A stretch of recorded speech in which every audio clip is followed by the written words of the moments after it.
one. All right, welcome to another exciting episode of Behind the Anvil. I'm joined with Pablo Martinez. Hey, I didn't say his name wrong. We're doing all No, right. We're kicking off season 3 of episode 2 of our 1 year anniversary month. We let's just, do it. I made my goal. Do this for a full year, and then I'm really enjoying it. So we're going to continue on until I get burned out, I guess, or pass it on to the next generation. But anyway, Yeah, enough about me. Pablo, hey, tell us, everybody, who you are, introduce yourself, what you do, how you got into bladesmithing, and I'll just sit back here and listen, and I'll throw in a few questions now and then. absolutely. Yeah. Pablo Martinez. Yep. I'm from Tucson, Arizona, born and raised. Lived here and there in different places for short periods of time. Married, coming up on 16 years marriage. I've got three boys, a 10, 14, and 24-year-old. Awesome boys. As far as bladesmithing, it's an interesting story. So, like many of us, we watched the show Forged in Fire. I used to sit on the couch with my middle son. He was, I think, 5 at the time, maybe 6 years old, something like that. So we would watch the show. This was way before I got into any type of blacksmithing, bladesmithing, anything like that. I'd been watching the show for a couple of years, and then my wife said, "Hey, there's a school here in town, here in Tucson, that's called Desert Metalcraft, and it's a brand new blacksmithing school, and it's ran by a guy who was on the show um, twice. So it's Rich Greenwood. He was he was on the very first episode, and then he was on a fan favorite. And she's like, "Are you interested in going there to learning, to make your knife?" I was like, "Absolutely. I think that sounds like an awesome idea." So I went there. It was in 2019. I did a 6-week course. I was there twice a week, 3 hours at a time, and from start to finish, I made a knife. And looking back Nice. at it, it's the ugliest thing in the world. But in the moment, I was And very that, proud of folks, is when he got bit by the bug, and thousands of dollars later, it. he's invested he can't escape. Oh, sorry. Yep, that's exactly what happened. As soon as I finished that course, I was like, I got to have more of this because I was hooked. Right, I'd spent a lot of time there. I met some really cool people in the community. Oh man, it was bad. Next thing I know, I'm buying a small anvil, some hammers, a forge online, and I started just kind of doing real basic stuff. What kind of Um, anvil did you pick up on your first one, out of curiosity? it was a Vulcan, I think an 80 pound or something Nice. like that. You You got a good know, one. Okay. it is, and I still have it to this day, and it's pretty beat up, but it did the job, right? Uh, got the job done. So I started just making stuff. So 2 years later, I just practiced. And then I decided, hey, I reached out to Forged in Fire, and they're like, yeah, why don't you apply, submit an application, and go on the show? And so Rest crazy is kind enough of to, history, huh? yeah, What yeah, was your real quick for the audience listening? Want to check it out? yeah. What season and episode was you? So I was episode 8, season 6. I'm sorry, season 8, episode 6. It was the George Washington Battlesword. It was the Christmas episode. Nice, Yeah, nice. Kind of yeah. seasonally. It was, yeah, it was. And it's funny that it turned out that way because I was supposed to be on the show significantly sooner, but this was during COVID, and so that made for an interesting time to be on the Oh, show. well, I bet it was. For Cheyenne Rhodes had she was season 9, episode 3, Hmm. and then going through the COVID stuff too. That was Yeah, it kind of, was. I Yeah, bet that was fun. and I say yes in a very sarcastic tone. No, I mean, don't get me wrong. I had an amazing experience. I loved being on the show. I've got to meet some really cool people while being there, but it was kind of chaotic because of all the regulations. And I mean, I remember you fly out. I check into the hotel. I'm supposed to start the show tomorrow, and I'm maybe 10 minutes into the hotel, and I get a call from the production folks, and they're like, "Hey, we got to send you home. Someone tested positive for COVID." So literally the following morning, after traveling all day, here I am coming back to Oh Tucson. no. Yeah, and then there was another, 2 or 3 week lapse before I could go back, and it was just, it was kind of messy, but totally worth it. I would do it all over again if I had the Oh man, opportunity. that would have sucked.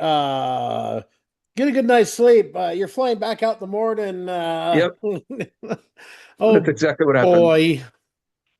That's kind of crazy there, man. Um, Yeah. so backing up just a little bit, you took what was the name of the school you took? Let's give them another good shout out. Yeah, yeah. Desert Metalcraft. If you go Desert to Metalcraft. Um, desertmetalcraft.org, go there and you can see a lot of the classes. So it's not just blacksmithing, it's bladesmithing. There's jewelry making, welding, you name it. Anything that's to do with steel, right? nice. Cool thing is now is I'm actually one of the instructors at the school. So I've done a full circle from Hey, that's going there as awesome. a student. You Yeah, really yeah, it's got very hooked by cool. the bit by the bug, didn't Yeah, you? I mean, full venom, everything.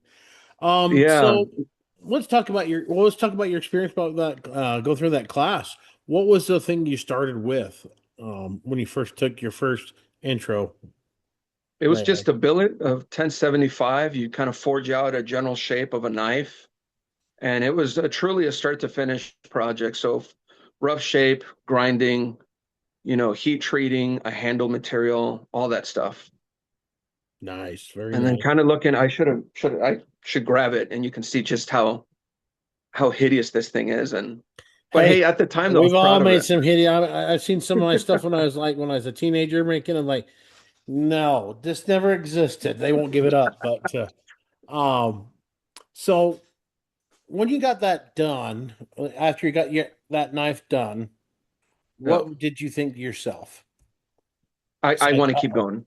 there you go. Yeah, it's been working with my hands has been something that I've kind of come very natural to. I always tell people like if you ask me to sit there and read a book, I really struggle. But if you ask me to make something, to build something, to fix something, I'm all over it. I have a different approach of learning, and it kind of just came naturally to me, and I find it very peaceful. I find it, blacksmithing just therapeutic in a lot of ways. I Very zone nice. out, I release a lot of stress and that sort of thing. And I love teaching as well. So being Very able to nice. teach Uh, people is such a humbling and such a blessing to do it. And I was kind of digging through your profile again because I've seen your stuff pop up over and over, and I just kind of looking. I noticed you were Yep. doing some jewelry making, like taking some old sterling silver and Yep. spoons and such. Tell us a little about I, what made you get into that. I actually have some here. Oh, nice. And that's kind of think of the ones I was looking at actually. Yeah. So I started just going to thrift stores and finding old, silver plated or silver sterling spoons. And I started just kind of, again, I see something. And as soon as I see it, I was like, I got to try it. Right. So I'll have this list of things that I want to do.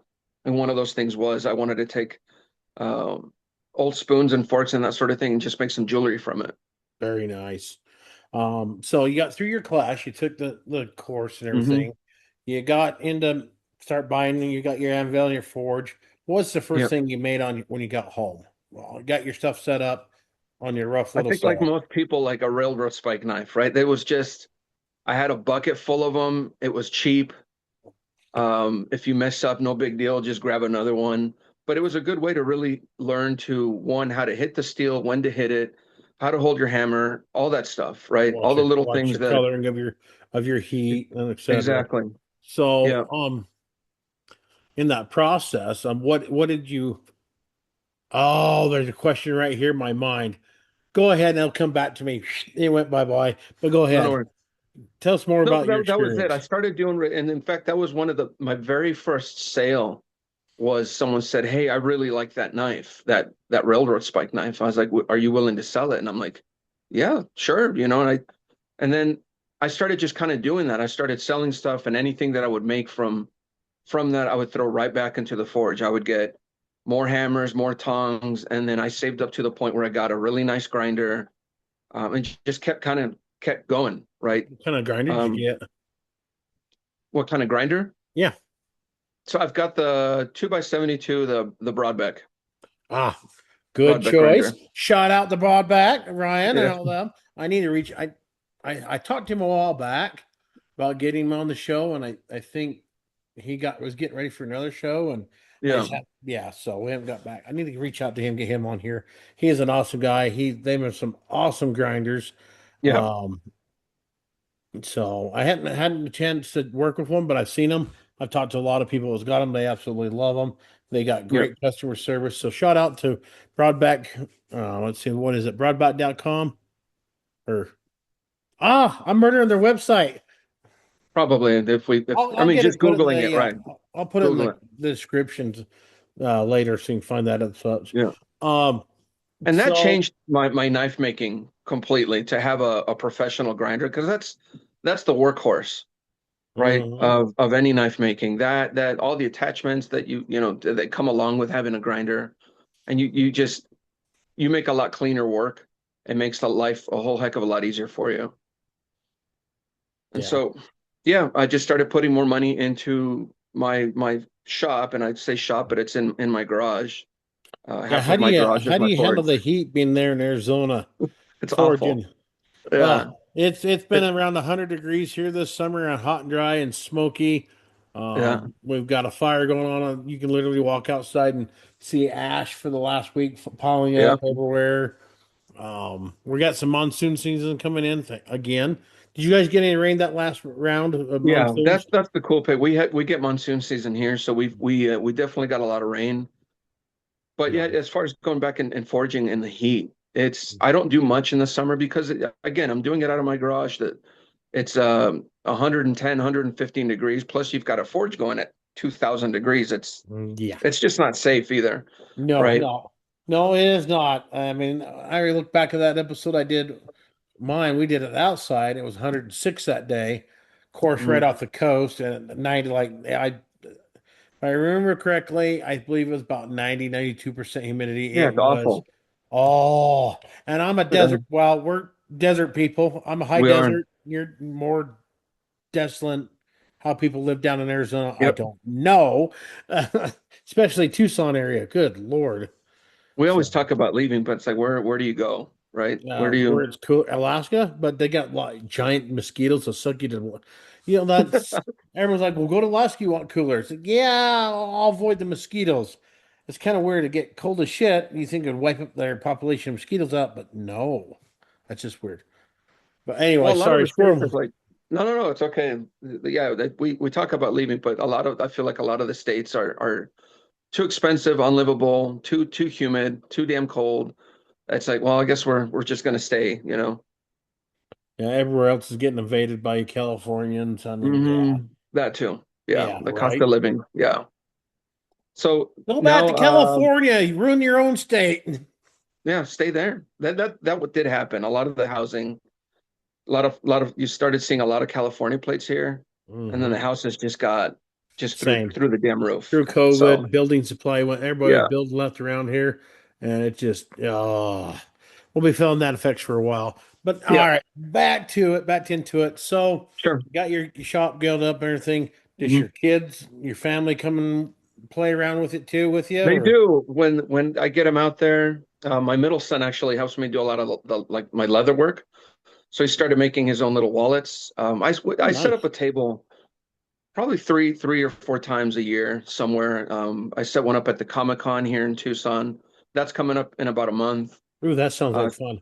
I thought it about is. doing It's a Comic cool. Con too, so but Do it. It's a lot of fun because you get to meet a lot of really interesting people and just to sit there and watch all the characters and stuff. But and it, I've hit the Fanex and here in Salt Lake, wander yeah, around and such, and and I didn't realize how much of a nerd I was until I got walking around and like, oh shit, I'm a nerd. yeah, I took a back a few years ago they used to have a lot of Star Trek quizzes and such sure. on Facebook, and oh hell, all right, let's see if how much I can remember Star Trek integration. You passed 100%. I'm a goddamn nerd. Speaking of Star Trek, this year William Shatner is going to be at the Comic-Con. No, he was up Yeah, here and I wasn't able to make it. But speaking of Kirk, there it is.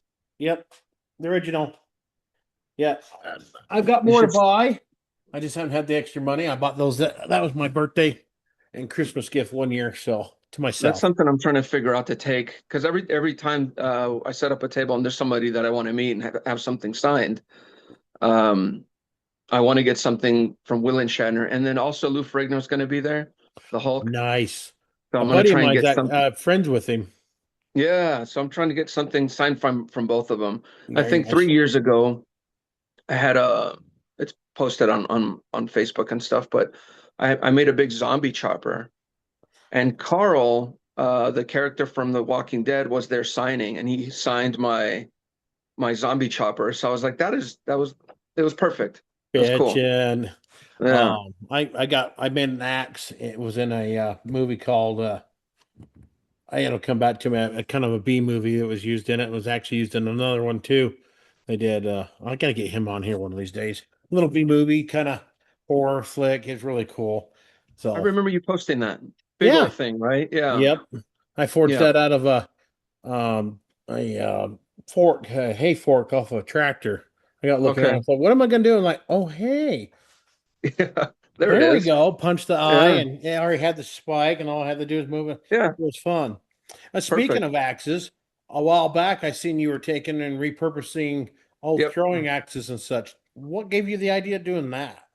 I just looked. I went to a local axe throwing place, and I was and they had a bunch of broken hatchets, and I was like, "What do you guys do with all the heads?" I'm like, "Well, not really anything." I was like, "Are you willing to sell them?" And so here I come with a 5 gallon bucket of a bunch of Nice. axe heads. I'm like, now I've got more than I need. But I've always liked the bearded axe look, and I thought, okay, if I cut them away and grind them a certain way and fix them up and get them real pretty, stamp my logo and stuff on there, put a nice handle on them, and I mean, it is a repurposed axe head, but they look They awesome do look when fantastic from the yeah, they pictures look I've seen. cool, and people Do really you like do them. any reforging on them at all, or just No, 100% stock removal on those? yep, stock removal. Nice. Yep, other That's a cool stuff idea.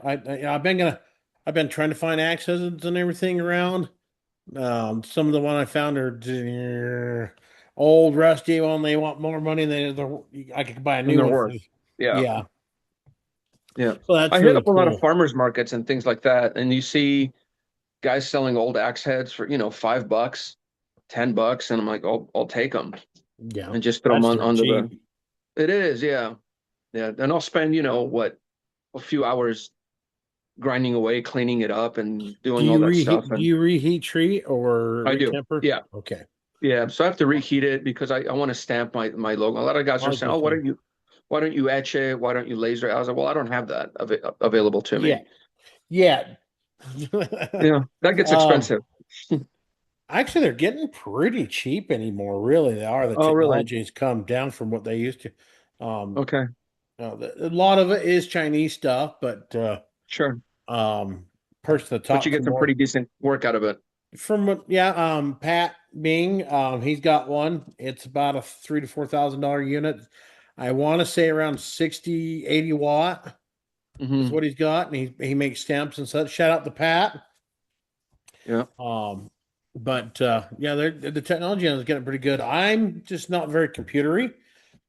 So other than being able to do this a little bit with the computer and sure. marketing, but that's a cool idea. So on your axis, so back up just a little bit one more time here. Yep. Sorry. When you get them, do you first anneal them and then go back in the grinder because because you're going to stamp them? So I'm assuming you want to, or you do hot stamp.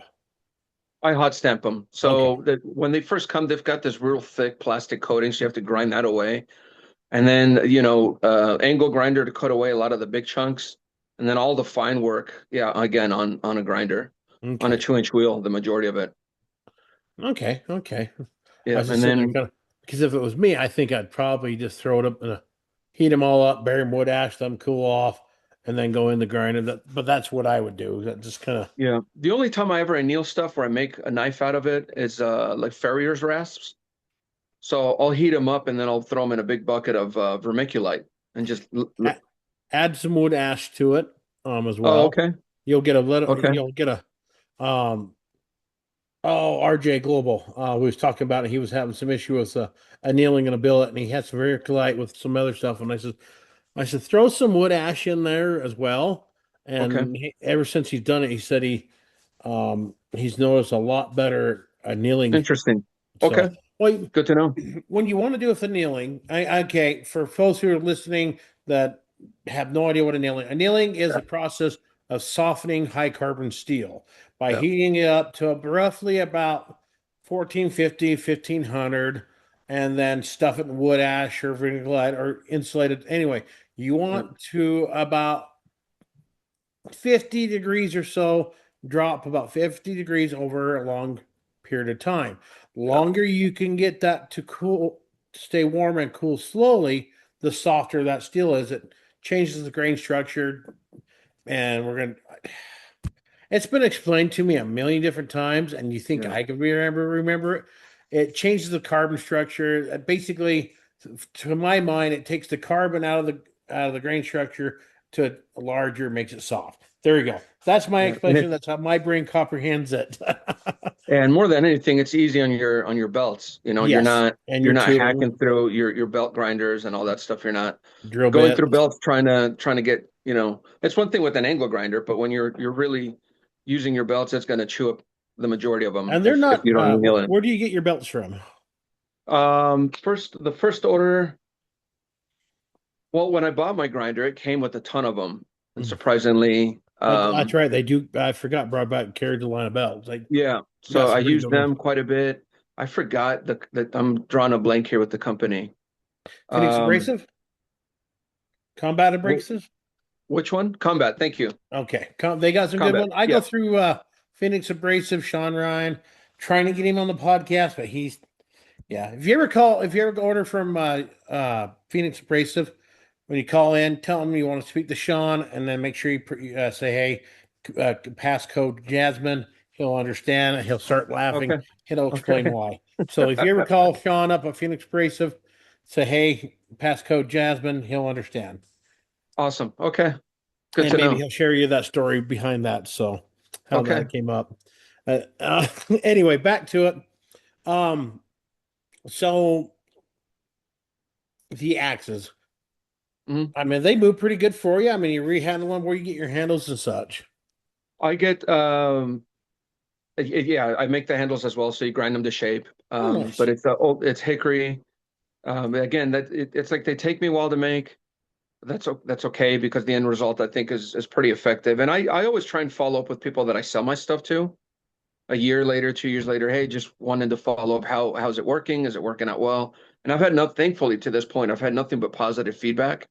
And they sell well because, and that's another thing that my wife gets on me is that I don't price my things according to how much time I spend on them. And that's She's like, hard. That is it one is of our hard, man. very Yeah, difficult. it Yeah. is. You know, and I ask other smiths, I ask other people, what should I price this at? What, you know, sometimes I'm like, okay, I'm making minimum wage on my stuff, but I really love doing it. I enjoy doing it. I'm not in For it for for the money me, entirely. when I do how I price it is well, one, I price my consumables. How much does that take in raw material time, Right.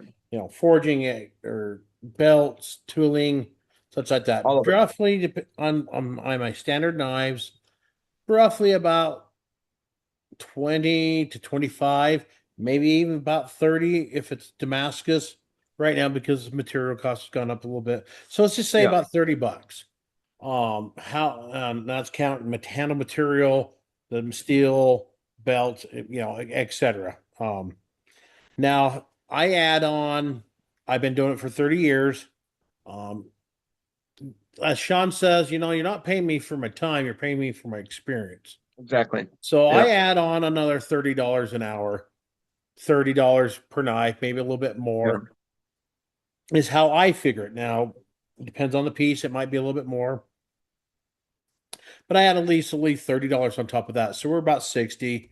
And then you Hmm. got to, if it comes with a sheath, you're looking at depending on again the blade size, standard 25 to $30 there.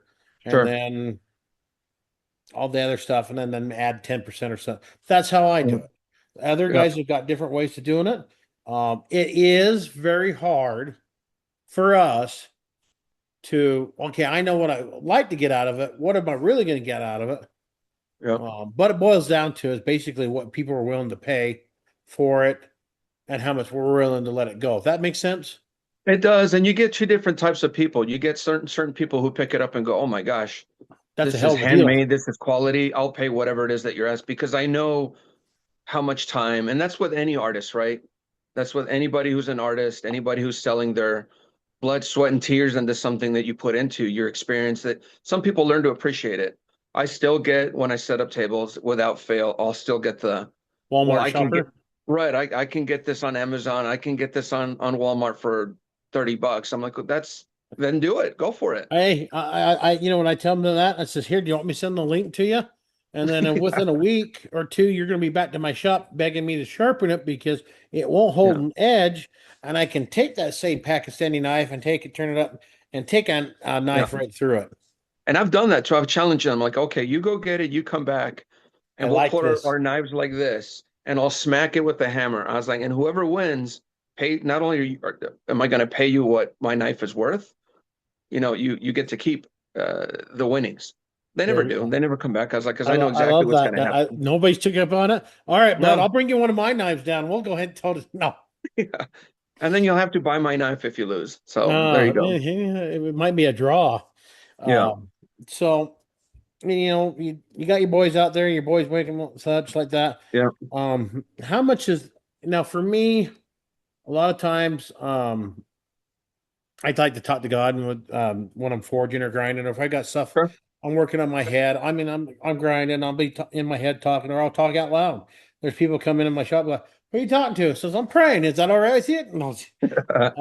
So how has forging and knife making help you with the realm of faith the world of faith? In the world of faith, good Lord.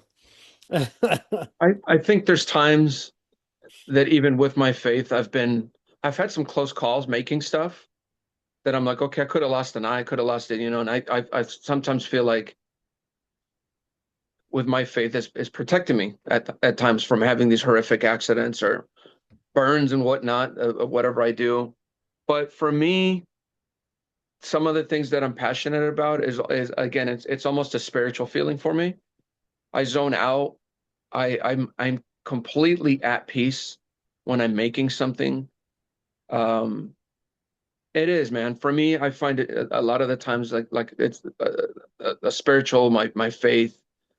I put and anything I do, I make, you know, Christ my priority, and anything I do. Okay, whether that's work, that's blacksmithing, my family, it's all for Him. And so I think my faith grinds me or grounds me in what I do, and I'm so blessed. I can't even begin to tell you. I always tell people I'm filthy rich, but I don't have money, you know, because of how blessed I am with my three boys, my beautiful wife, my abilities to make things, to teach others, to foster people's creativity and things like that. Nice. So Yeah. You mean you haven't put a knife off the buffer into your leg like I did 20 years ago? one time I was making a steak turner and I was on the wire wheel and I had been Ooh, I hate those. yeah yeah the grabby throwy thing, right? But this thing, I remember I was tired. I had a huge order. It was hot. I wanted to get it done. I was like, I'll just keep going, keep going. I was already exhausted. And that's where you start making mistakes. Instead of just stopping and calling it quits, I'm grinding away at this thing, and the hook comes around the wire and jams the machine, and it stopped like right here. And it was in that moment where I'm like, okay, I'm done. Hour off. I'm going to bed. Yeah. Yeah. And it was a close call and it's scary to think. I always have full protection and things like that, but that's not always going to be you know, I think protective. next I'm going to get me a bib, but I'm also going to get one that's going to have chainmail on it. Because the Oh last yeah. time I was demonstrating to a customer, I had to stop, was traveling through. I hadn't stopped and got her knife sharpened. I accidentally went boop right in the belly with her knife, Uh, and she passes completely out on my floor. I've shared it a couple times on that podcast. I don't know if uh, you've listened to it. It was sweet lady, hippie chick from California going to Denver, Boulder, Colorado, hippie fest. scared the hell out of her though. Scared the hell out of her. I ran in the house, told my buddy, "Hey, you're gonna need to drive me the thing. Come help me get the hippie chick out of the front because she's passed out." Well, I hold my belly here. I wasn't squirting blood; it was a flesh wound. Good thing I'm Yeah. fat. I got a good belly here, so that's armor. Time we get back out there, she's laying on the sidewalk, going, "I can't see. Everything's Oh my white." God. I'm thinking, "Well, who's the one got stabbed here?" I'm not. Don't get me wrong. It was a whole situation. She wasn't expecting that. I'm. Um, Pretty sure she's vegan. Hey, what's cool if you want to Sure. be that way? I don't care. But it's just a funny experience. That I'm the one here with a hole in the belly. Probably could be internal bleeding because it's right there above the stomach where there's Yeah, the yeah. arteries, and I didn't go that far. I only went in about an inch and a quarter, inch and a half. I Far think. enough. Yeah, just right to the barrier where they had to. We're gonna CAT scan you and see if you opened yourself up. Just a flesh wound. Just a flesh wound. But anyway, it was kind of it was a funny story. Shared it a few times, but yeah, And that's don't. one My thing that, advice: don't stab yourself with their knife in front of them. So, yeah. and I've cut fingers and And as you know, man, when we teach other people, people want to come around, they want to learn this. My number one is safety. I was like before, and that's to anybody listening, anybody who's interested, they want to go, they want to learn blacksmithing. It looks cool, it looks fun. Like go take classes from someone who's been doing it for a long time, right? Go to the school like where I teach. Go there, learn from people who've been doing it, learn what mistakes not to make, but more than anything, the safety aspect of things. It's not as easy as just lighting up a forge, throwing some steel in there and hammering it away. There's a lot more that goes to it. If you want to learn to blacksmith, please go take a class, go learn from somebody who's already done it. better Because definitely, and follow the rules. Don't yeah, show up in shorts and sandals and yeah, such. and Just running because shoes. I'm wearing shorts and sandals doesn't mean you can. You, yeah. And that's true. Um, When I'm out there grinding away, it's like I'm just doing grinding today. I'm out there in sandals, and an hey, it's apron. OSHA approved, right? Right? Right? Yeah, Oh, buddy. But yeah, and like you said, take the time, it's spend the worth the time. And now I've had people just come in and made the knife. They were fun. That was awesome. And they'll probably never do it again. And I've had a few that come and took a couple of simple classes, came back a year later. Hey, I yeah, want to come show you these knives I've been working on. We were doing on and off for you last year. And he came back a year later, and I was impressed. sure. Very impressed. Him and his son, Yeah, shop school teacher from the local schools. Um, he ended up spending more, and he spent more between now and then, and yeah, mainly just a hobby. He sold a few here to help self fund and sure. everything. So between making knives and your family, how do you find that balance between family, work, and school? Yeah, luckily for me, I work from home. I've been working for with the same company. Um, I work for a large insurance company, I'll say that. So Oh my no, you're yeah, one of those guys. Insurance? No, yeah, just kidding. well, You're not an it, adjuster, are you? No, just well, kidding. no, no, no. So I work my primary job, and I've been a social worker now for about Ooh, 18 ooh, years. ooh, social worker. No, just kidding. Sorry. Hey, we're out there to help people, man. I But know. I know. uh, I just think it's funny that some people in political rings wanted to replace police officer with social workers. no, Sorry, that I'm being a smart nope, ass. So nope, not that's not what I do. What I do is I meet with people who are incarcerated.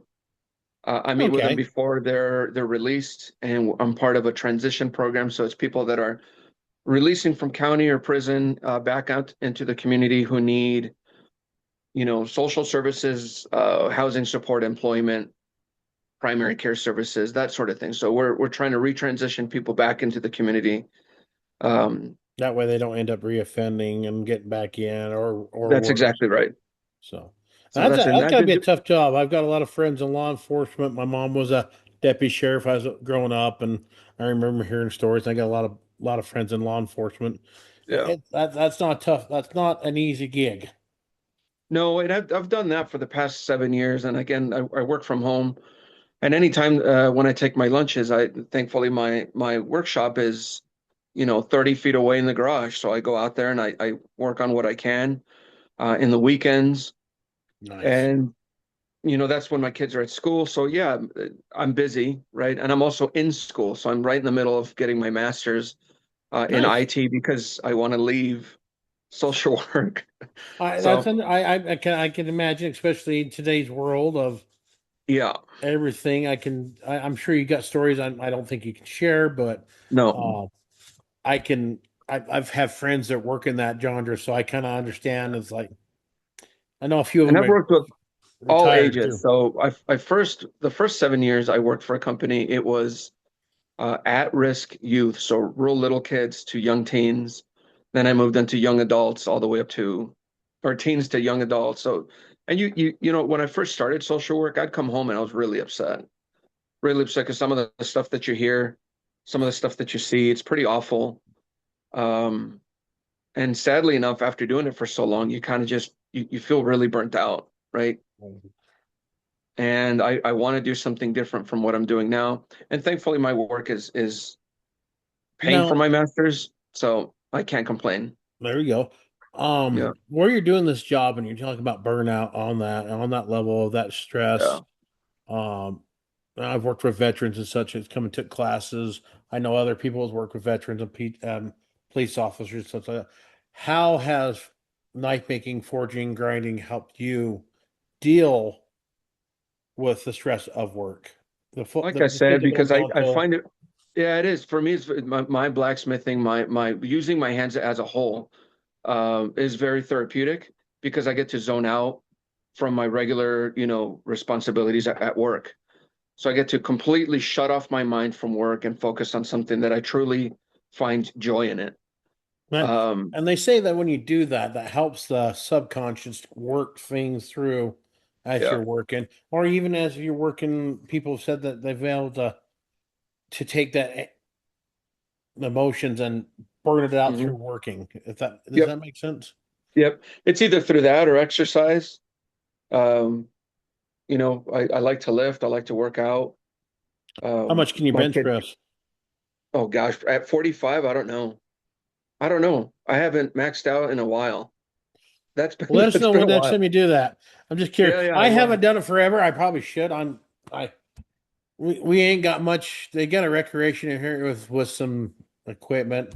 Sure, There's a couple good gyms, but I'm cheap and lazy and don't want to drive 20 minutes each direction to go use it. sure. So I've got some room. I think I'm gonna kind of duck around and looking for some different equipment because Absolutely. I'm 41. I'm getting big, gotta get this way. I'm back in the truck. I'm feeling it. So been doing a little bit here and there before I go to work, Good. but probably not as much as I should. I You know procrastinate what a you should lot. consider, honestly? So I have a background in wrestling, so I did a wrestling in high school and that sort of thing. Hmm. And then my kids now, my two youngest, the 10 and 14-year-old, we go to jiu-jitsu. Mm. Uh, 4 times or 3 times a week, jiu-jitsu, and then Muay Thai once a week. And that helps a lot, right? In addition to working out, and then you go there and you train. It's I also think a we stress got some of that reliever, man. around here, but I haven't really looked. I don't You know. should. I try to stay Yeah. away from people. This is the wrong way to do it because you're very close quarters with somebody. I did do a little bit of Taekwondo when I was about 15, 16. Did it for about a year, I think. Yeah. Um, I enjoyed it, but I didn't really care for the sparring part of it because mainly I got my ass handed to me a lot. Of Sure. course, the guy taught me. He was old school, and it was full contact. He taught the way he was taught, so Right. um, Well, I you got to did. find the right gym. Yeah. Oh, I mean, You he do. was out of his basement and everything. He was a family friend, and it was fun. I just didn't care Okay. for the sparring, but that I wasn't fast enough, I should say. Yeah. I was getting there, but then I got dumb and started chasing girls and doing other things. Got my driver's license, and Yeah. you know, But the physicality, like I said, with the stress of work, being physically active, either making something or working out and that sort of thing, that's how I deal with the majority of stress, you that's know. good, a good outlet. Um, Yeah. so you're working towards IT. What level IT are you looking at? As you said, IT, right? IT, yeah. Yeah. So I'm about just a little bit over halfway through my master's. I'd like to stay with my current company now because there is a lot of healthcare IT support, cybersecurity, that sort of thing. And I want to stay with the company just because of the benefits. And it's great for my family. I'm at home, the flexibility, all that stuff. So I'm in it for the long run with the company. I don't plan on leaving, And but then is that I the just course want of study you're doing for like the IT and the cybersecurity, or exactly. I'm Yeah. guessing, and AI? Me and buddy of mine, we were doing talking about taking chances and talk conversations, and we've got a experimental nuclear reactor that's like an hour drive from my home from Valor Atomics. It's really cool. I think that Yeah. technology is awesome. Got to talk about it and AI and everything. Of course, when you get talking about AI, everybody's losing their hand. It's quite funny. Everyone's got their own opinion about it. And having taken classes that are specifically to AI and cybersecurity and those sorts of things, it's scary, man. I'll It bet. is. I think it's like anything, it's a wonderful tool, but at the same time, people either use it for good or for bad, and the bad is bad, Yeah. you know. So since you're going through it and you know more about it than I do, looking at it where you're at now, if we're building it, everybody else is building it. But if we don't build it, and again, I grew up. My dad's a Vietnam veteran. Grew up being a Sure. survivalist, um, be prepared and everything else, Yep. kind of stuff. So my thinking is, I look at China. China is we're trading partners, but we're not friends. They're not our Yeah. allies. They're building it. Of course, they're going to build it so they can spy on everything else. And of course, I'm sure our government does a little bit of that too. I'm pretty sure of that. Yep. But what is more scary? The thought, yes, AI is scary. We're building it. It's going to take this and that. But wouldn't it be more scary if we weren't investing in a little bit of that and Yes. kind of doing it? What are your I think thoughts we're on that? we're we're at the point now where you have to, right? You can't just, it's not really an option, I don't think. Because if you pull back and you don't take it seriously, you're right. I believe that there's other countries that are going to take full advantage of it, and they're going to put their foot on the gas and not stop. So why not keep up with it? If not, better it. Do I feel like everyone should have their hands in I don't. I don't. Again, it's dangerous. Looking at healthcare, for example, the amount of breaches that they've had is kind of scary because they're using AI to mimic just about anything. They're using AI to mimic their own security system, Oh, you wow. know? Yeah, it's scary. I've listened to a few things about it. I was listening to a gentleman. He was a doctor. I'm a doctor of something. I can't remember what kind of. He was talking about it and how they were working on a. I think he left the medical field and got into AI, and they're actually working on an AI system, basically like a giant library or a Yep. super um, Google search type thing AI. Sure. So they basically, instead of trying to call around and trying to find some other doctor who might have treated this person with whatever HIV disease thing, put this in there and could search out there. Maybe some other doctors put their stuff in there. Boom, this is what we did. This is how we treated everything else. I can Yep. see in the medical field, other than trying to sit down and research, going through books and put it in that, and the AI can pull it up quicker, or Yeah. send, hey, here, look at this. In that aspect, Well, I use there's a great AI. example of that. There's a woman who had a son who they could not figure out what his diagnosis was. So she started putting in all the symptoms, his entire medical history, and into and I don't know which AI browser it was, but it came up with the diagnoses that the doctors had not figured out yet. Oh, When she wow. brought that back to the doctors, they're like, "Yes, that's it," and they were able to treat this kid. Now I don't know. I mean, that's just a very brief, but Brief story of it. That's again, it cool. is, yeah. There is a lot of stories out there of people taking AI, and again, that's where the wonderful part about AI is that you can Well, you and you it's can you know like you said, safety in the shop. yeah. You got tools, that you got a grinder. That grinder does not care what you feed into it. No, Finger, tone. I mean, I've slipped. I was doing something stupid. I wasn't doing. I was trying to try something else on there, and I slipped, and I ground through the center of yeah. my nails right here. Give you a little kiss. Oh yeah, right down to the nail bed. That was a weird feeling till it all grew out. Yeah. Um, buddy of mine, he was doing the same thing, kind of the same thing. older belt, trying to be cheap, save on belts, but was pushing a little too hard, slip, and Snapped. he went right through your thumbnail, right to the bone. Yeah. That was I, go in, take the nail off, clean things out, sew up everything back, reattach it to some of the flesh back to the bone, and put it there. I seen the yeah. pictures of that. So, but I mean, anything is in moderation. I think there's so much more disinformation propaganda about it than there is actually Yeah. good. But who do you can really trust? You can't trust the news. I No. mean, you can't really trust what you Google. No. Um, but that's just that's cool to see your insight Well, on that. the scary part now too is that you look at videos, you look at pictures, and you can't tell now, right? What's It's real getting and what's tough. not. It's gotten way too damn real, right? And I look at videos like, oh, that looks cool, but is it real? I don't know, right? Some of these deep fakes that people are doing are so damn scary, man, that I'm like, Yeah. I don't There's like it. every now, but um, eye for detail when we use your eye for making. I spot a lot of stuff, but there's some stuff that's like I can't tell either. It's weird. Yeah. Nope. It's like the story here a while back I read online about some woman is making $50,000 a month off OnlyFans, but she's using AI to do the model and making all that content, put it on there. Nobody's catching it. It's AI. It's not her. It's AI doing it, and Right.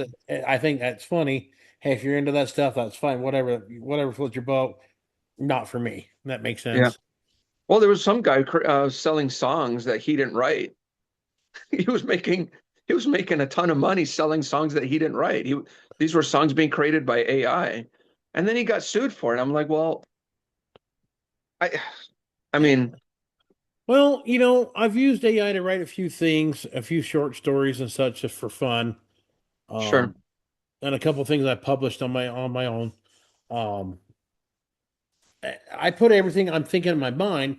I use it as a tool for me. I right, just say, hey, write me some song with the, kind of cheating. Maybe who knows what he's doing. I put it in there and then I tell it, hey, correct it for spelling, grammar, put it in this front. This is what sure, this is for, and it kicks it out for me. And I go back and I argue with it. Of course, it learns you, which is scary.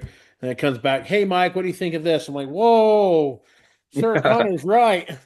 yeah, Or, yeah. I mean, to say that I don't use it for my masters, and again, you for research and that sort of thing. I mean, I oh, it's guarantee you, not, wonderful it's for amazing, researching. right? Um, It is awesome, and like anything, you have to fact check the work. You have to actually do the research.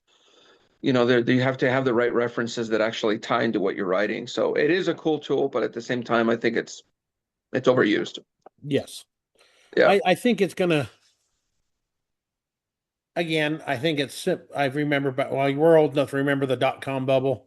Oh yeah. I hate to say that word. We're older than Google, bud. We are. Even YouTube. But I think I every time now and then my daughter goes, well, you're born in the 1900s. Like, shut up. Gosh, whatever, man. Uh, but I think it's going to curve. I mean, yes, we're going to need to build some more data centers. I Mm. think a lot of that's been hyped up. Yes, there's some businessmen out there trying to go big because bigger, the better, the more money they make. But they I got to think, be built in the right places, though. Like they're trying yes, to make a lot of them here in Arizona, and it doesn't make sense because we don't have water as it is. I mean, it's And too hot. it's too, so a lot of these places, I was like, oh, they produce so much heat. No, that's not yes, they produce a lot of heat. These data centers, they're massive, and the way that they keep them cool is with water. Well, we don't have water, Yep. right? You got to build them in the right places. I think one of them recently No. just got shut down here in Tucson. That they're like, no, There's other ways to cool it, but they don't want the expense of it. We don't sure, water's the cheapest way to do it. They can do a closed circuit with like AC units and everything else. sure, But another problem with it is we're getting the cart before the horse here, our power grid. yeah, Obama shut down a whole lot of power plants. And yes, they were getting older, but we should have built others to replace it. Everybody's like, oh, wind and solar, ha ha ha. Well, a buddy of mine sent me an article. They got a bunch they put in solar farms over here where I haul coal by the power plants. They're hideous. Um, I guess that in hot times of summer, birds will actually fly over and get roasted. There's bird Oh carcasses my, everywhere. So I'm thinking, of course, I got time to think when I'm driving. It's like, could solar farms now be a new cause of burning holes in atmosphere or causing global warming because they're reflecting the sure. heat back into the atmosphere? Yeah.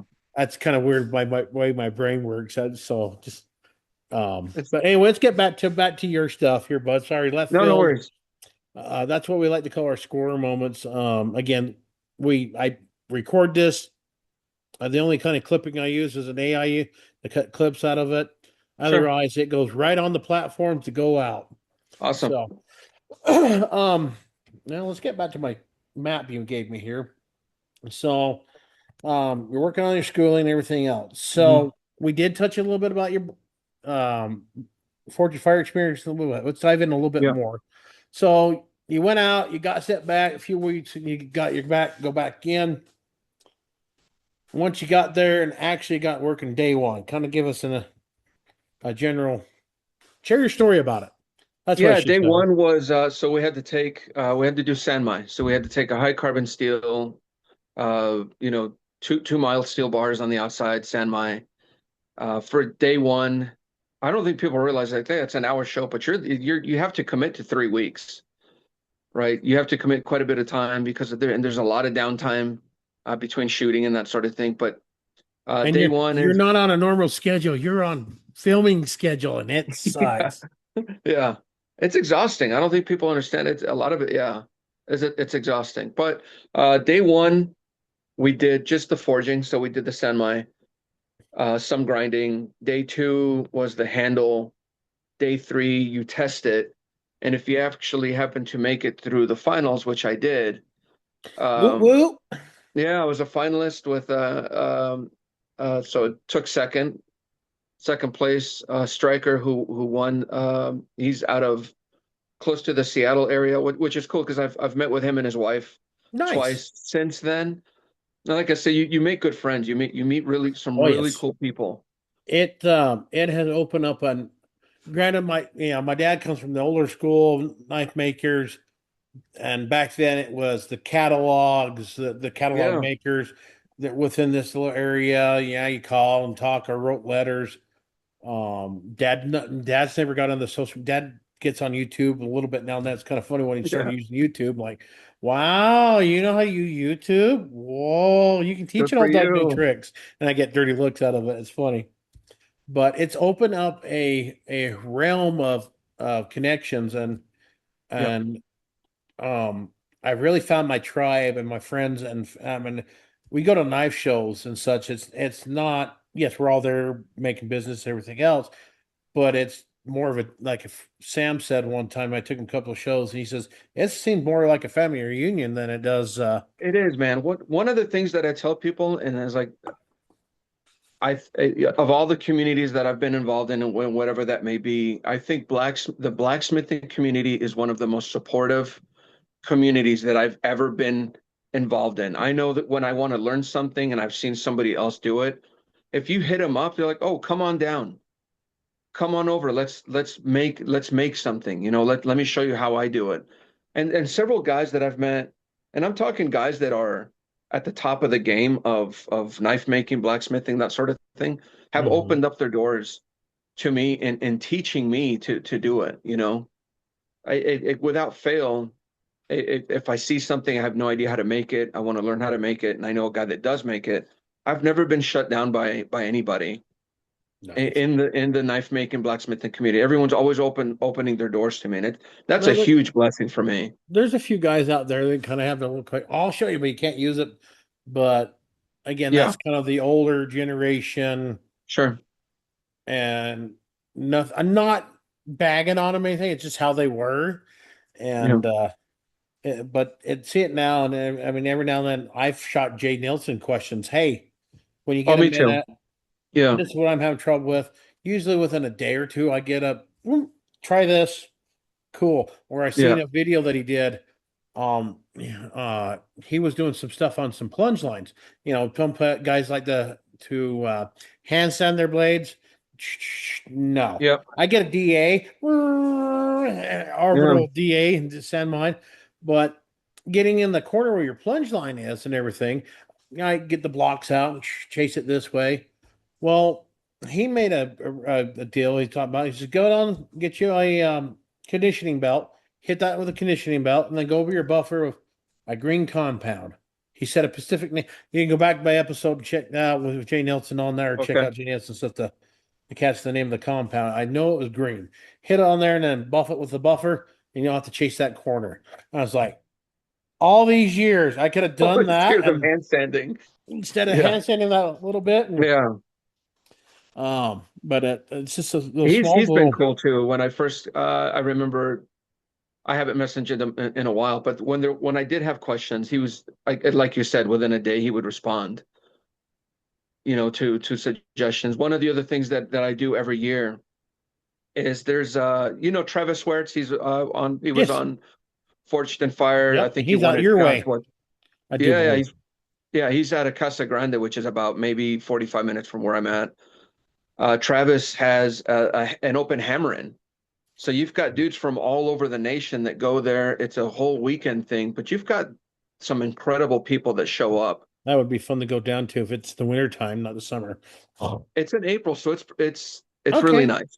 Yeah. Yeah. This year he didn't have it. I don't know why, but Travis has a really cool hammer in where he's got several Fortune Fired people come there. Very nice. Kelly, uh, Yes. she shows up regularly. I'm telling you, guys that are at the top of their game in the knife making community show up and they do a lecture. It's a 3-day thing. It's awesome. Yeah. And again, these guys that are just so well known in this community are always willing to you know take a few minutes of their time to talk to you and be like, oh, this is what I do. This is how I do it. They're just super supportive, man. Everyone's really cool for the most part in this community that I've been involved in. So, and you said, and okay, backtrack here a little bit more into Forge Fire. You got into the third round. You get, Yeah. second place. You're gonna go home and forge.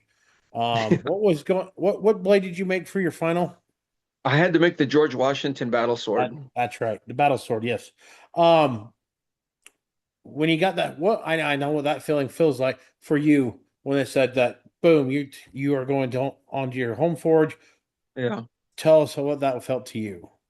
You know what's funny is before I left, before I went for the show to do the first couple of rounds, I had looked, I was my setup was outside, like in the backyard. And in my mind, I pictured myself okay, where's the film crew going to stand? Where's my anvil going to do? I was already picturing myself as a finalist, right? I'm going to make it past I just had to kind of speak these things into existence. So when that did happen, I felt like I was prepared enough, right, Nice. to do what they had to. Looking back at it, I think my ambition was a little high. I should have maybe practiced more. I should have, if I were to go back now, obviously that would be a significant difference from what That 6, 7 years adrenaline hits ago. you, and your Oh whole. man, Even though you're in your own shop, you got that camera and everything else. yeah. You're getting filmed and everything. It's You forget stuff. yes, You do stuff that I was like, why did I do that? Why would I? Right? It's hot. You're doing it for 4 days. At least for me, it was 4 days. yep, 4 days. You do some stupid things, and I'm like, why did I do that? Like this isn't something that I would normally do.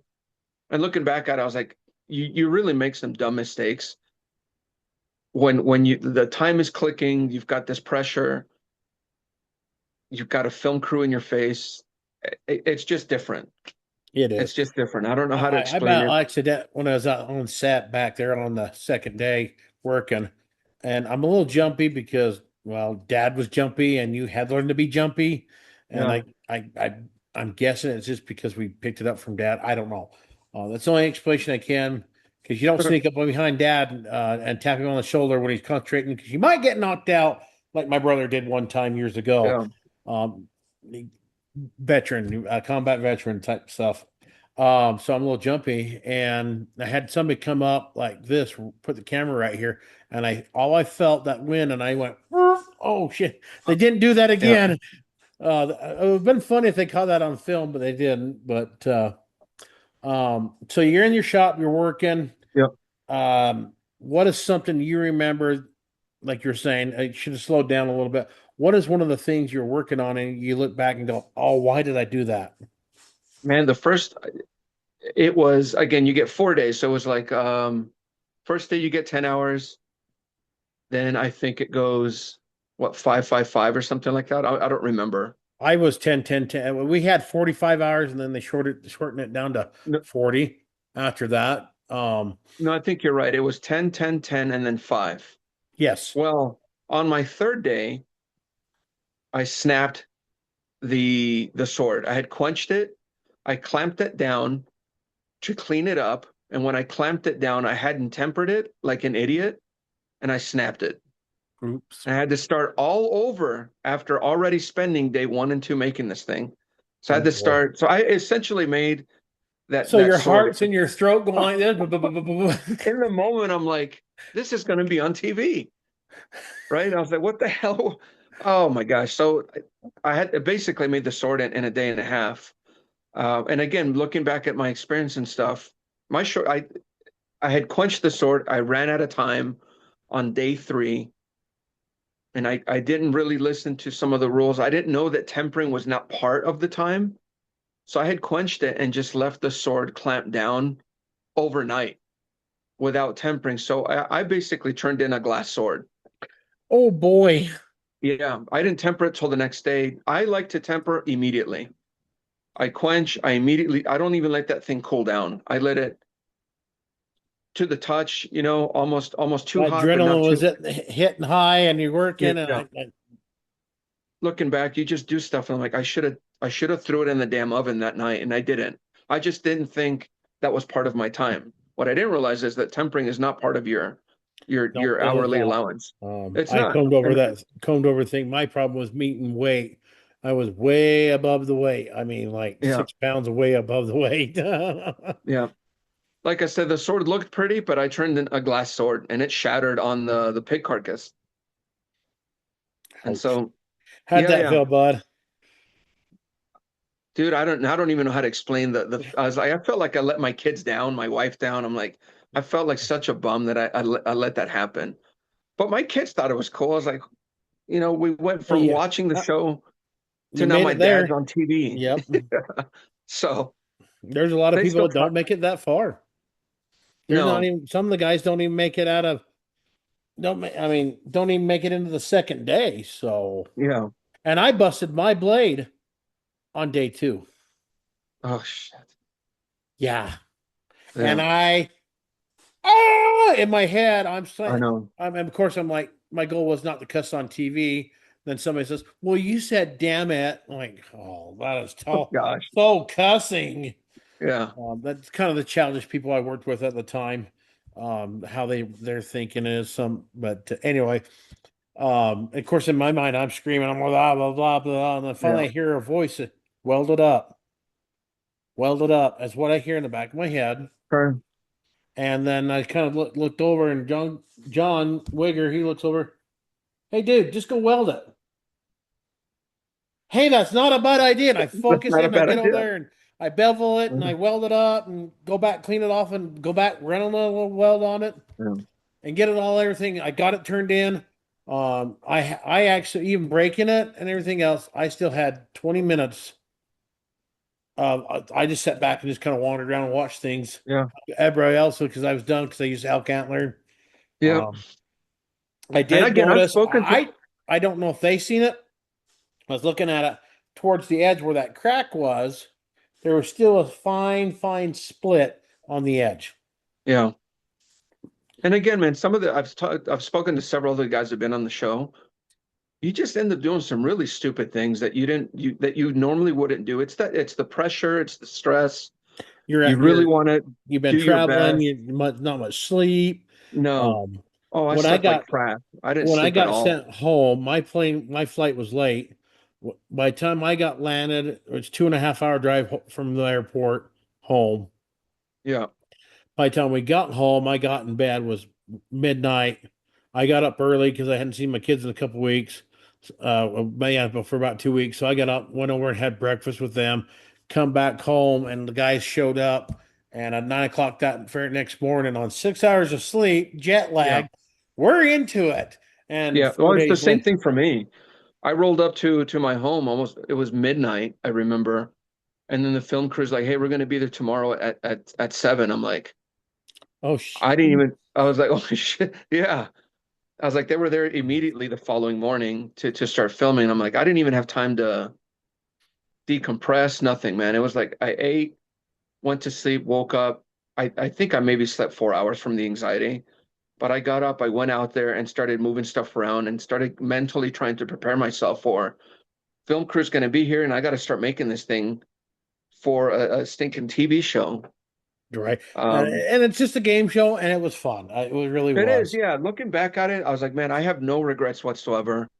I think it was an amazing experience. More than anything, again, my kids think my dad's was on Forged in Fire, Right.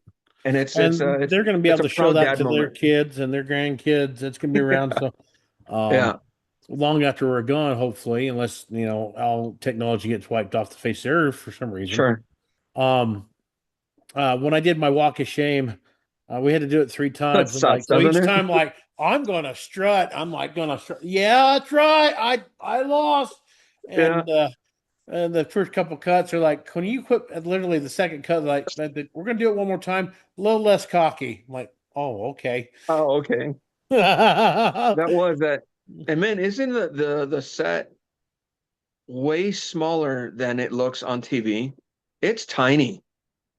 um, you went to Connecticut, right? Yeah, Okay. It's actually that set was a lot larger than the one they when they were down in um, Brooklyn. Brooklyn. From what I understand, I actually had a lot more room. The green, I don't know. Did you guys probably got stuff in the trailers, didn't you? Individual rooms. Yeah, which We was had the little green room. We got stuffed in there. It was probably, oh, I don't know, 8 foot by yeah. 15 foot tall. The little couch, all little tiny shitty snacks. It was great. Shitty food, but hey, it was fun. I'd do it again, but Oh, unfortunately, me too. I've actually reapplied, and I never heard anything um, bad. the show there's no longer no studio no more. There is what they're airing now is the They're still backlog of shows. releasing, yeah. Yeah, Okay. they're still releasing it, but as future shows, it's done. From what I've been told, they sold all the equipment off, the trailers. Jason Hilson's like, yeah, they threw all my shit away. It was in my trailer. I was like, there was some cool shit in there I wanted. They just so at least that's Oh, what he that's not told me. cool. Yeah, it's showbiz. What do you expect? Yeah. So, but 10 years of Forge and Fire, I think it's run its course. It's helped a lot. Gave me the courage to come back later on that year, starting doing knife making classes. Yeah. I spent like years building that up. In 2021, I went full time bladesmithing up till recently, and then I'm back to driving truck, and I'm on vacation, and I'm enjoying myself. Good for you, man. That's So, good. so with that experience now, so you're looking back now from today, looking back from your blacksmithing, Yeah. then and now. What have you noticed in your work? What has other people have noticed in your work from where you started to now? Oh, yeah, like I said, and just to show you, because I've been I want to say part-time Smith, right? Because all my work, that's something that I don't do full-time, but just in the last 4 years, my work, and again, thankfully from a lot of the people that have been super supportive and teaching me certain things about knife making and hey, try this next time, this and the other. My work is significantly better than it was even when I was on the show, right? Just to now is significantly better. You learn what not to do the next time, or oh, next time I'm gonna do this because it makes for cleaner work. Or I you're finally developing that eye for detail, and you're working oh, right when you're absolutely, forging, and you go, yeah. oh, I shouldn't have done that. All right, all right, how do I fix that? Okay, this is how we're gonna fix that, or I whatever. can So show you a before and after if you want. yeah, if you got one here, for show. Give me one Let's second. do Let me go show grab it. intel. For those who are listening on Spotify or elsewhere, jump over to American Bladesmith channel on YouTube. You'll be able to watch this as well. I know you can upload the video to everything else, but I haven't figured that out. I'm getting there. Man, I'm embarrassed to even show this thing, but I'm going to do it. That's right. Do it. We're Just going to keep your start shirt off with the on. sheath before we do the knife. So this Hey, this was that's my first sheath. cool. No, it's not. It's Hey, ugly, I've seen worse. bro. This Believe is me. hideous. And then here's the knife That's that goes hey, with that it. ain't bad, really. This was my very first knife ever. Oh hell, that looks pretty damn good to me. No, that's I'd use that's that. I mean, it's a ugly. little thick. Little. It's a That's hammer. what she said. Look at the. I don't know if you can even see. Look at the terrible chimping that. Hey, I think that is a badass looking knife for a first. I've This was seen my worse. first one. This is the one that I did over with Rich. He was our instructor, so that was really cool. It's really cool experience. But that was, yeah, this was my first knife, and this is the stuff I'm that gonna I'm tell you making right now. now, from the looks of it, that is pretty badass. Ooh, even better. Yeah. See? So I do all my leather work now, Ooh, very nice. and this is the Something knives I've that I never make. been able to do very well. Ooh, I like. I've seen that. Okay, I've seen you post pictures of that one. I recognize Yeah, that one. there's Your that. handle work, your shaping on your handle work is definitely awesome. It's significantly better. Here's another one, Very nice. and I it is like a that lot. plunge line. Kind Yeah, of it reminds me is of mine. a lot better than my other stuff, you know? I like so on your where your on your handle right there where it tapers into the blade to the ricasso part. Is that a Yep. little bit of a dish to it? Explain how you did your front part of your handle between the two front pins. It's got a Right dip. Is here. that a yes? Yeah. So this part here is I use the 2 inch wire or 2 inch wheel, Okay. and I And you just carefully dish have to it. grind it. Yeah, I have to carefully go um, I that I don't like that. overdo it, end up grinding the actual blade. So I use the 2 inch wheel here. The attachments for this stuff too. This just makes a world of difference Oh when you've yes. got the right wheels. I think especially yeah. To I finally broke down and bought me some smaller wheel attachments, and oh I'm man, like, they're game why changers. haven't I done this years ago? Yeah, yeah. This part here especially was always such a pain to get to, but when you have the right wheels to do everything, yeah, it makes a world of That brings difference. it back to my little pet peeve: the right tool for the job, the right Yeah, steel for making knives. yeah, Oh, that's really cool. I might have to try. I might have to copy of that on that a little bit. That's cool. yeah. If I hold it Um, down, it's the bottom wheel. The bottom wheel of the grinder on the platen is rubber, and it's a 2 inch wheel, and it's perfect for when you're going into that little space where between the two pins. nice. Another thing you kind of mentioned when we talked about earlier before we jumped on here, the where do you see the future of bladesmithing and using in life skills to help, you know, learning the skill of this can also transition into other things worth and helping youth. How well, I think especially life skills and people or kids using their hands is has plummeted, right? Because of technology. Kids aren't going outside as much. They're not using their hands as much. But I like to encourage youth, especially as much as possible, to utilize their hands. Use your God-given ability to make something with your hands and be proud of it. Blacksmithing, I think, is a dying art, but at the same time, I'm super thankful for the show because Forged in Fire, man, that caught the interest of and a ton of people, oh including yeah, myself, right? I didn't know anything about it until I saw the show. I didn't even know what the anvil was for, right? Um, but because of shows and because of schools like the schools where I teach now at Desert Metalcraft, that the youth is still interested in making stuff, right? This past weekend, he was a 17-year-old. He wanted to learn blacksmithing. He wanted to take some of the classes that I offer there, and it was just such a humbling experience to see these young kids, this young kid wanting to learn this art, right? This ability. I tell people that, blacksmithing is biblically old. It's mentioned in the Bible 13 times. Um, it's an old art, and I hope it doesn't die out. Just like blacksmithing or woodworking or any other things. I think life skills should be a mandatory thing in school. oh I think you don't get should me force started on kids. public schools. If it was up to me, I'd Uh, get the whole program and restart over. yeah, And it definitely would not be any federal involved or state. It'd be local. right. but that just I'm a product of government schools, so there we go. Yeah. I like that. Um, God, there was something I was going to come up there on it. I went off tirade. I'll come back, but go ahead. Where were we? One of the things that I have on my cards, I don't think I have it on me, but I have this little thing on there that says, I think that the future belongs to those who are still willing to get their hands dirty, I right? like that. Yeah. I like that. I got something similar. Mine on my card would be more as a nice, good friend when you have no other.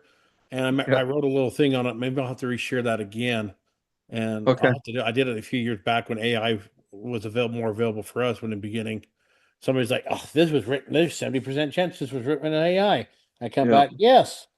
Just as I use tools in the shop, Yeah. still means I made the knife. Exactly. Oh, I remember. So, I've been doing this 30 years. I've learned a little bit of blacksmithing. My dad used to belong to the Bonneville Forge Council. Haven't done it for years. Used to follow that, watch that. I wish I'd have paid more attention, but I was a dumb kid at the time. Sure. Watched a little bit, got the forge stuff there when I was there, when people weren't using the stuff.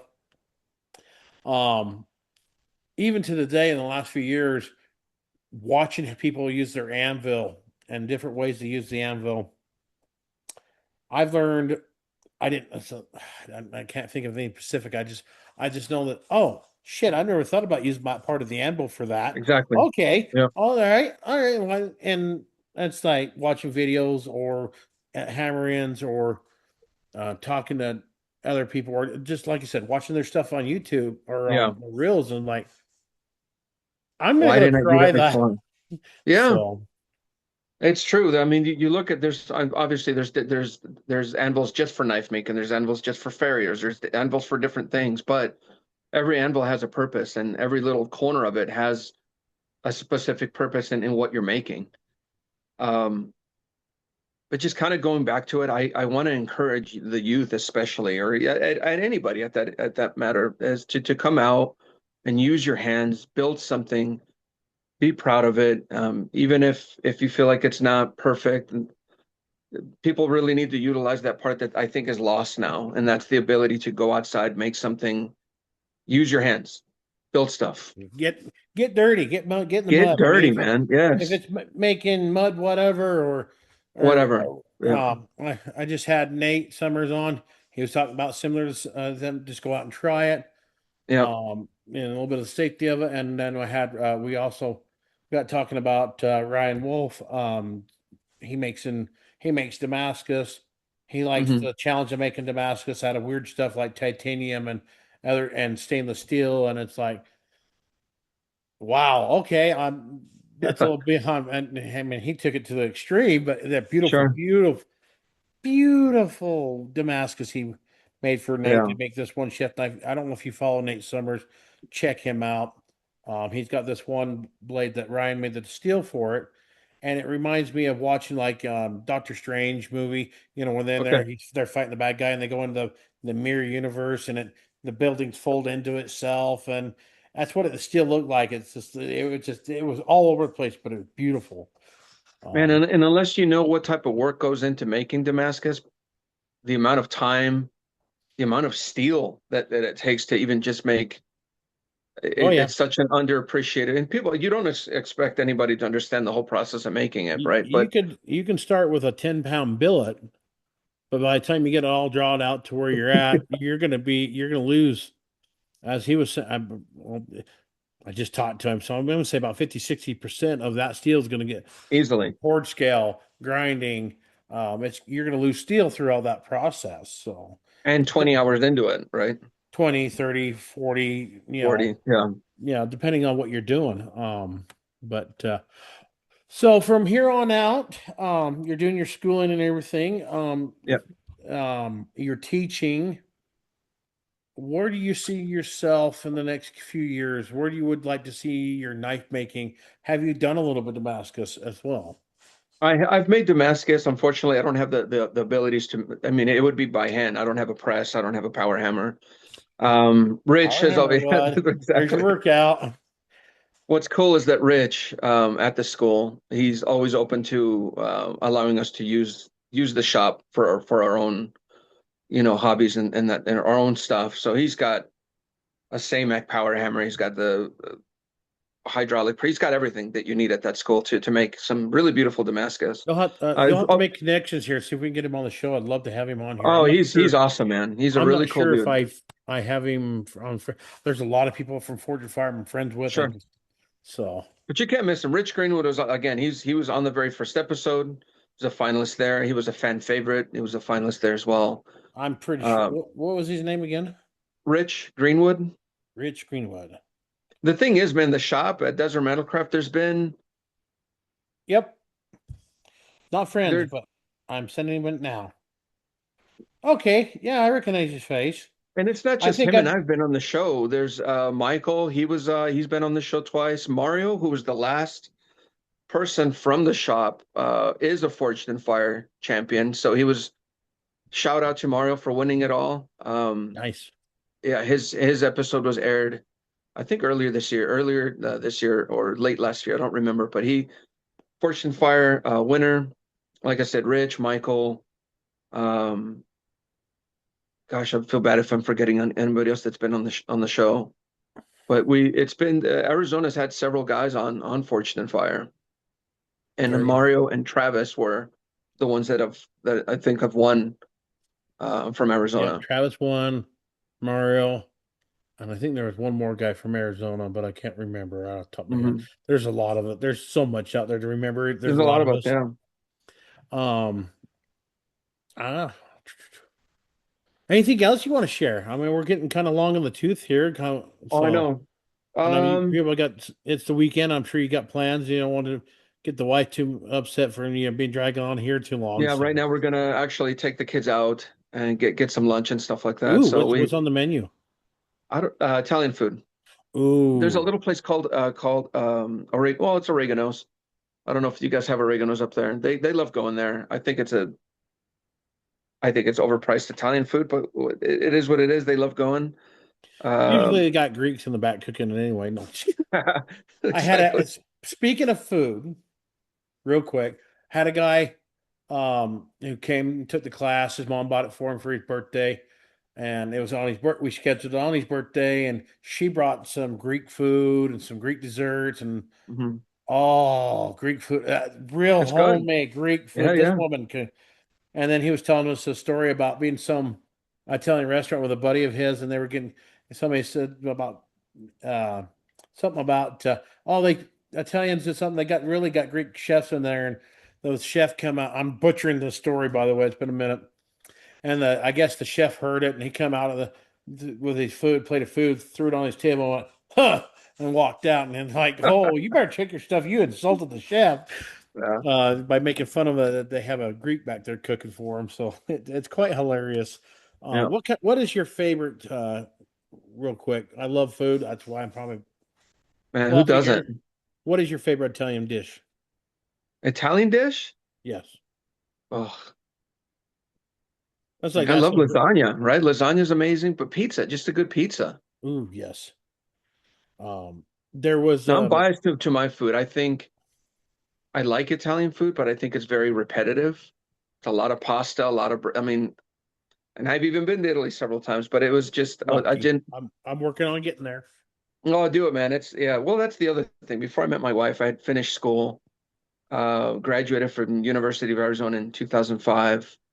I had just ended a really bad relationship as well. And I was like, I just want to leave Tucson for a while. So I lived in Spain for a few years and got to travel a lot while I was there.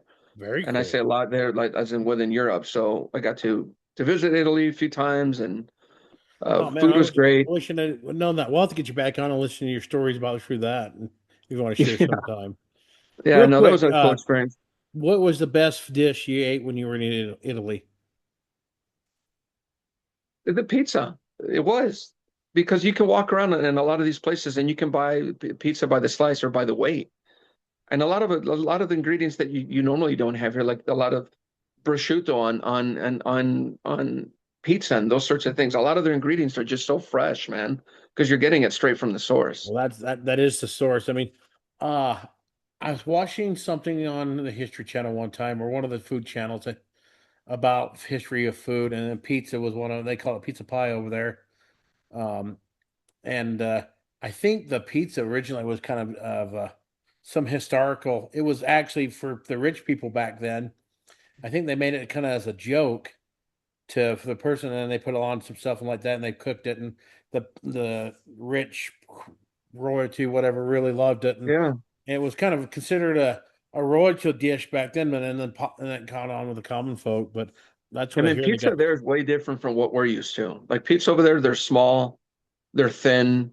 They're not like here. There's no such thing as a deep dish, right? And in Italy, there's no Thin stuffed crust. crust. No, everything's thin. They're all very thin, thin crust. But again, the ingredients are quality. They're delicious. I hear their flours, their wheat is a lot better than our stuff. Our stuff is over Sure. processed, Yeah. unfortunately. I Yeah, Spain has better food though. I'm telling you that right now. Spain has way better food. that's what I hear. I got a buddy of mine. He lives in England, but he has a summer home in Spain, and I think they're permanently going to move to Spain. I think I don't know. Spain just got invaded, so like a They hundred did. thousand people just Yep. watching those videos, and all I've been seeing is military age men. Yeah. Yeah. Scary. Just men. Yep, and it just men. I didn't see one woman in there. Nope. Why is that, right? I don't, Mm. that's a whole nother podcast that we could go into that. Yeah, we'll definitely do that. I'd love to hear more of your stories back then and such. So, Sure. um, anyway, let's kind of wrap this up. Okay. So on the scheme of things, this is what I like to call the words of wisdom. Share your thoughts about for the next generation or people are listening to this that may be struggling a little bit of faith or got, I want to do this, but uh kind of like that. Share us your words of wisdom. And then also I'd like to invite you to close us out with a prayer if you would. Yeah, absolutely. I think people that maybe have an interest in doing something, just get out there and do it. Even if you feel like you might fail. I mean, if you failed it, then that's okay, right? Hey, at least you tried. Try it again. There's this banner above our door as you exit that says try and try again. And we focus with our kids every time. I was like, just keep trying. I know things get difficult. You might mess up. You might become upset, but just keep going. Right. I like that. Keep on going. Anything else Just you keep want to going, add? man. It's easy to Awesome. quit. Yes, it is. But then the It's so regret damn easy sits to in. quit. Well, awesome, man. Hey, I appreciate your time jumping on here. If you Thank you would so much for mind, having me, man. yeah, if you would close us out with a quick prayer, and then we'll tap out for the day and let you get on with Absolutely. some delicious dinner with the family. Thank you, man. Appreciate it. So, Heavenly Father, we thank you for this opportunity to spend time together and talk about our past and our futures. Lord, it's been a blessing to sit here. And we pray for the youth. We pray for those who are interested in using their hands and learning this craft. We ask you to bless them with the opportunity to learn that, open the right doors for people. And we pray for this weekend. We pray for our country.